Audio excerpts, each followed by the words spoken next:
So if I put my American hat on, I would say that the reason you need dependent directors in the company is so that you actually, on the board, I'm sorry, you actually need to know what's going on in the company.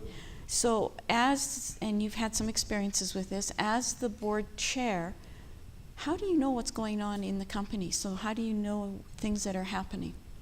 Well, as a board chair or a committee chair or as a regular director, among other things, and probably among the most important criteria, is you really have to have a good working relationship between the board and the executive team.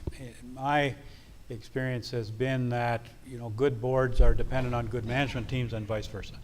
And if you take everything at face value and you don't sort of push back and do a little due diligence from time to time, you know, that's not constructive. If you don't believe anything you hear and you've got to hear it 4 or 5 different ways, then that's not constructive. So you've got to find that right balance of knowing when to ask questions, how to ask questions, when to accept an answer, when maybe to say okay, but maybe you sort of park that thought and come back to it, you know, later.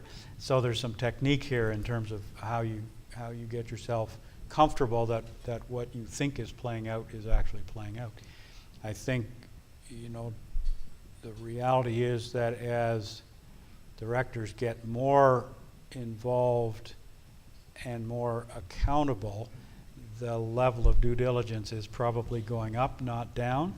And again, I think there is some danger that if you get too involved, in effect, you begin to replace the executive team, and you're kind of doing the same job. And the theory is, you know, you're better at it than they are, and you kind of say, well, I'm not sure I like that theory.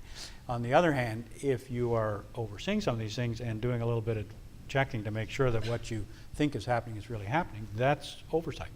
And finding the balance is really the key. So